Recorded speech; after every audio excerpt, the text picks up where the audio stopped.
ஹாய்ங்க வணக்கம். இன்றைக்கி சூப்பரான ஒரு அவல் வச்சு பாயசம் தான் செய்ய போகிறோம். ரொம்ப சுலபமாக செஞ்சிடலாம். அதுக்கு 1/2 லிட்டர் பால் இது போல் காய்ச்சிக்கலாம். நல்லா சுண்டை காயட்டும். இது காயறதுக்குள்ளே ஒரு பிடி அவல் போட்டு பல்ஸ் மோடில் ஒரு ஓட்டி எடுத்துக்கலாம் மிக்சியில். ரொம்ப நைஸாலாம் ஆகக்கூடாது. இது போல் 1-2 உடஞ்சிருக்கும், அவ்வளோதான். இப்போது ஒரு ஸ்பூன் நெய் விட்டு கொஞ்சம் நட்ஸ் எல்லாம் பொடியாக கட் பண்ணி சேர்த்துக்கலாம்.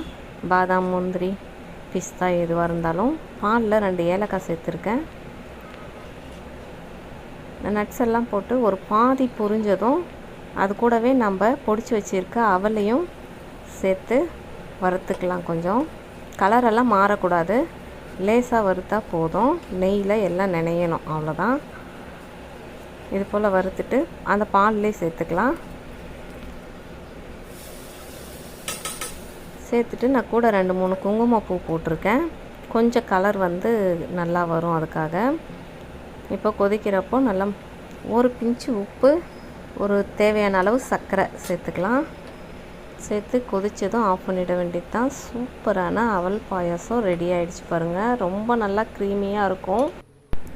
பிள்ளைங்க ஏதாவது செய்து கொடுங்கன்னு கேட்கும்போது பாலும் அவலும் இருந்தால் ஈஸியாக செஞ்சிடலாம்.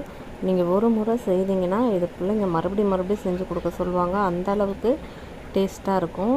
இதே போல் நீங்களும் ஒரு முறை செஞ்சு பாருங்கள். செஞ்சு பார்த்துட்டு எப்படி இருக்குன்னு கமெண்ட் பண்ணுங்கள். தேங்க்யூ.